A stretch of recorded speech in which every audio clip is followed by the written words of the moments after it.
नमस्कार, मैं हूँ आलोक मेहता। एडिटर साहिब में आपका स्वागत है। हमारा अनुरोध है कि आप एडिटर साहिब देखें, लाइक करें, सब्सक्राइब करें, मित्रों को, ग्रुप्स को फॉरवर्ड करें और उनसे भी आग्रह करें कि वे भी सब्सक्राइब करें।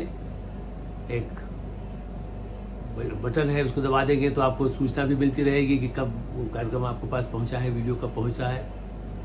और उसके बाद आपके कमेंट्स, उनके कमेंट्स मिलते रहें।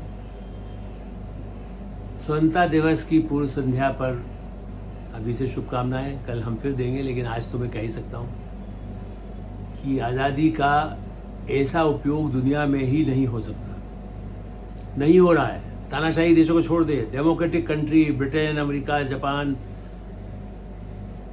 फ्रांस, जर्मनी, जितने देशों में डेमोक्रेसी है, लेकिन लोग आज़ाद हैं जो देश, उनमें वैसी स्वतंत्रता नहीं है जो भारत में है।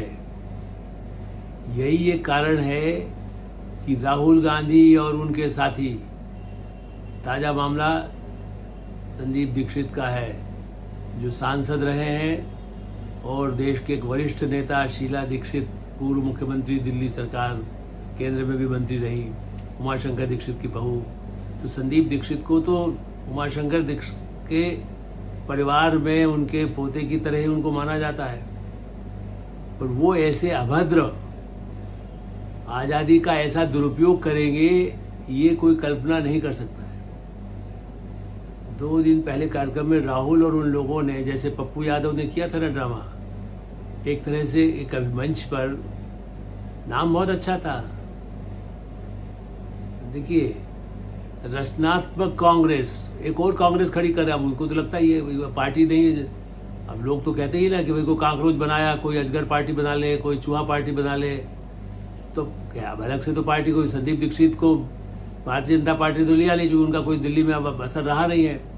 कांग्रेस पार्टी में भी जेपी अग्रवाल हों या उनके पुराने जो कांग्रेस के नेता हैं, बड़े बड़े, अशोक चोपड़ा, कई ऐसे नेता हैं जो इंदिरा गांधी के समय के हैं। वो जानते हैं। अजय माकन फिर भी, वो भी उनके समय के हैं, लेकिन अजय माकन भी अपने दूसरे राज्यों में उनको इंचार्ज बना के अपना जो काम करना है कर रहे हैं। संदीप दीक्षित को उत्तराधिकारी के रूप में तो कोई दिल्ली की जनता नहीं स्वीकार करती है। वो तो केवल, जिसको कहते हैं ना, कैसे वीआईपी एरिया में घूमते हैं, आइसक्रीम खाते हुए मिलते हैं, कहने को एनजीओ टाइप, जो कभी रणबीर केजरीवाल के साथ रहे थे। तो प्रधानमंत्री नरेंद्र मोदी और इटली के प्रधानमंत्री मेलोनी को लेकर के जिस तरह से हंसी मजाक ठाके जो किए गए, वो स्वतंत्रता का कोई अधिकार का उपयोग तो नहीं है, बहुत दुरुपयोग है, शर्मनाक है, दर्दनाक है, आपत्तिजनक है, मानहानिजनक है, कानूनों की सारी धज्जियां उड़ाने वाला है।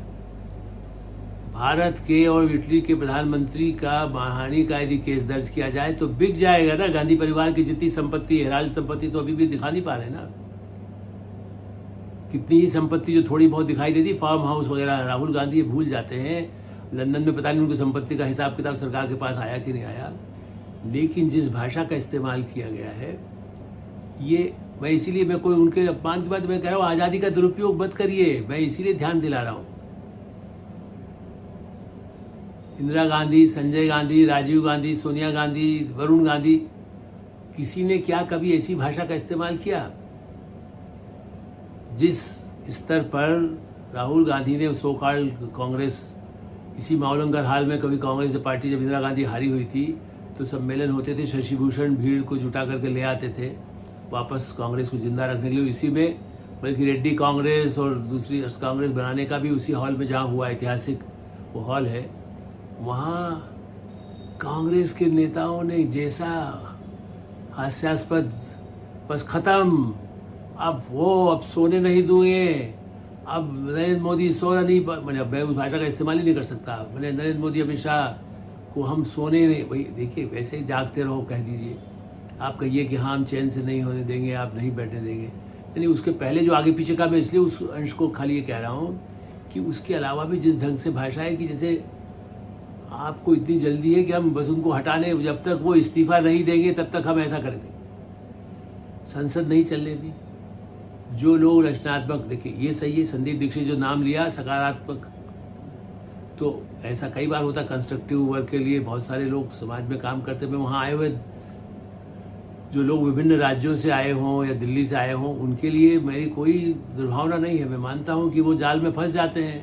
वो गरीब आदिवासी इलाके के हैं, कोई बुंदेलखंड का है, कोई कहीं की समस्या को लेकर के है। तो राहुल गांधी इतना बेतरतीब बातें किए। मैं इसलिए कहूँगा कि ये मानहानि का है कि एक वरिष्ठ डॉक्टर जो इंडियन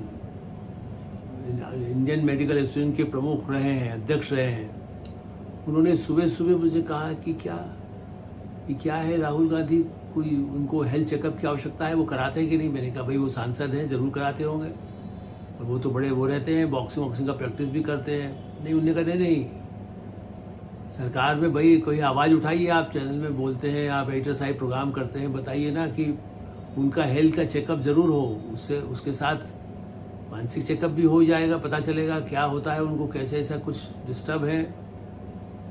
भाई आरोप आजकल तो नशा मुक्ति अभियान चला हुआ है, तो कहते हैं कि इनका ड्रग्स का टेस्ट हुआ कि नहीं हुआ, इनका टेस्ट कराया गया कि नहीं कराया गया। आरोप आए थे अटल बिहारी वाजपेयी के समय के, जो वीडियो चर्चा में आते रहते हैं, तो उसमें तो कहा गया था। मैंने कहा डॉक्टर साहब इतनी सम तो हम नहीं जानते नारकोटिक्स का या क्या वो उपयोग करते हैं नहीं करते हैं। कोई देखिए ना, डोपिंग में कैसे खिलाड़ियों का आ जाता है ना, पायलट का आया ना कि भाई वो कोई उन्होंने, अब उनका तो टेस्ट होता रहता है। अब इतने बड़े प्रतिपक्ष के नेता हैं राहुल गांधी, उनका कौन टेस्ट करेगा। उनका ये कहना है राहुल गांधी के हेल्थ चेकअप की जरूरत है, और उसमें पूरा चेकअप होना चाहिए। उसमें हार्ट होता है तो माइंड भी तो होता है, दिमाग भी तो होता है। मैंने कहा उसका तो नहीं, वो कहते उसके लिए है उस तरह के उपकरण जो वो भी करते हैं। आपको किडनी है, आपका लीवर है, आफ्टर ऑल वो भी तो 56 वर्ष के हो गए भाई। तो doctor's advice for independence day to Rahul Gandhi कि भाई अपना थोड़ा चेकअप कराइए, क्योंकि उसका कोई तारतम्य नहीं है। एक कदम आएंगे कि हाथ ऐसे पकड़ो, पीछे हो जाओ, 4 लोग ऐसे खड़े हो जाओ, ये तो ऐसा नहीं है ना। कोई स्पीकर को ऐसा पूरा एक्टिंग करने के लिए आप नाटक करते हो, राहुल गांधी अलग बात है, लेकिन नाटक करने के लिए नाटक कहिए उसको, फिर सभा मत कहिए हम हटाकर दम लेंगे, आप लोग बस एक्सप्रेशन हमको करना है, हमको रोक नहीं सकते। किसने रोका? यही तो एक्सप्रेशन, इससे ज्यादा एक्सप्रेशन कितने महीनों साल से आप लगातार कर रहे हैं। 12 साल पूरे हो गए मोदी जी को आए हुए, आप एक्सप्रेस ही तो कर रहे हैं, उसके बाद भी तो नहीं कर रहे। 20 साल तो आप एमपी रह चुके हैं। 2004 से 2026 हो गया, 2026। Rahul Gandhi member of parliament भी है, लेकिन क्या है, यही भाषा है। अंतर्राष्ट्रीय कैम्ब्रिज और ऑक्सफोर्ड में जाकर यही सीखते हैं, गले मिलना। और गले मिलने पर देखिए कुछ लोगों ने वीडियो चला दिए, और मैं तो जानता हूँ कि बड़े उत्साह के साथ कई बार दूसरे देशों के नेता आए, इंदिरा गांधी हो, राजीव गांधी हो, तो कई बार गले। और दूसरा, विदेश नीति में, विदेश में जो सफलता मिली है, चाहे वो संयुक्त अरब अमीरात हो, चाहे ईरान हो, चाहे सऊदी अरब हो, ओमान हो, जर्मनी हो, अमेरिका हो। अब शी जिनपिंग के साथ तो गले नहीं मिले, तब भी तो है ना, उसके साथ भी अच्छी तरह बात होती है। उनको तो बुला करके झूला झूलने से राजनीति नहीं होगी, किससे राजनीति होगी। और उनके साथ संबंधों में जो बड़े बड़े समझौते हुए हैं यूरोपीय समुदाय के साथ, तो गले मिल करके नहीं हुए हैं, वो बाकायदा अपने सब समझ से मोदी सरकार के जरिए हुए हैं। इन सब देशों से जो इस्लामिक कंट्री कहलाते हैं या अफ्रीकन कंट्री कहलाते हैं, एशियन कंट्री कहलाते हैं, जापान के प्रधानमंत्री के साथ भी तो उनका अच्छा संवाद हुआ। तो क्या वो है संदीप दीक्षित, मेरा ख्याल है कि उमाशंकर दीक्षित और शीला दीक्षित के लिए सबसे भयानक गाली यही होगी कि उनके जो पुत्र हैं, उनके परिवार के सदस्य, वो इतनी अशोभनीय भाषा और प्रहसन का इस्तेमाल राहुल गांधी के चक्कर में कर रहे हैं, और खाली प्रदर्शन के लिए एक अपना ज़्यादा से ज़्यादा लोग देखें। अलग उसका जो कहते हैं कि आजकल बड़ा इंस्टाग्राम पर राहुल गांधी, दिग्विजय सिंह ने यही तो सिखाया है कि आप चाहे चर्चा में रहिए, चाहे गलत काम कर रही है, तो गलत काम करिए तो आप सड़क पर कुछ और भी गंदी काम करने लगिए, फिर तो बहुत ही होगा। महिलाओं की बेइज्जती, आप पार्टी की बेइज्जती, प्रधानमंत्री की बेइज्जती, गृह मंत्री की बेइज्जती, पार्टी का माहौल, और हर बार अंबानी अडानी, राष्ट्रीय स्वयंसेवक संघ पर अडानी ने कब्जा कर लिया है। ये इससे बड़ा जो कुछ हो सकता है क्या वर्ल्ड में। एक औद्योगिक समूह एक संगठन पर कहीं कोई ऐसा निशान दिखाई देता है? नहीं, वो इकोनॉमी कंट्रोल करके संघ को ऊपर कर लिया। फिर दूसरा मैं संघ के लिए स्पेशली मैं संघ का साथ देना चाहता हूँ। अरे आप संघ का विरोध कर रहे थे, संघ का साथ दे रहे हैं, संघ का साथ दे रहे हैं इसलिए उसको गाली दे करके। तो इसलिए लगता है कि इसीलिए डॉक्टर हमारे जो मित्र हैं उन्होंने कहा कि कुछ इलाज की आवश्यकता हो सकती है। मैं नाम बता दूं, वो अन्यथा नहीं लेंगे चूँकि ऑथेंटिक नहीं, लेकिन कम से कम व्हाट्सएप पर तो मैसेज में तो है ही कि भाई इंडियन मेडिकल एसोसिएशन के डॉक्टर जो वर्ल्ड के कितने ही कॉन्फ्रेंस में जाते रहते हैं, भारत को रिप्रेजेंट भी करते हैं, भारत के डॉक्टरों की तरफ से भारत के हर राज्यों में, और कांग्रेस के भी कई बड़े बड़े नेता उन्हीं के दरवाजे पर, वो कांग्रेस के मित्र में देखा है बिहार में डॉक्टर अजय कुमार, ये उनका मंत्र है कि हेल्थ चेकअप की आवश्यकता है। और हेल्थ चेकअप में शरीर के हर अंग की होती है, तो उससे कम से कम शायद ये पता चल सके कि भाई इन पर कोई मानहानि का मामला नहीं बनेगा। कह सकेंगे कि अस्वस्थ होने के कारण कुछ बातें ऐसे कह देते हैं।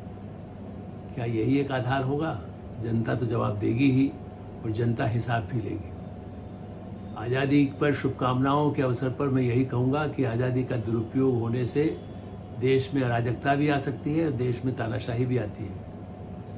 अराजकता पैदा करना किसी भी जिम्मेदार पार्टी का धर्म कर्म दोनों ही नहीं हो सकता, वो अधर्मी होगा, वो पाप ही होगा।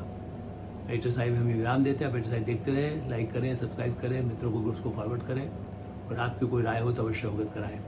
धन्यवाद, नमस्कार।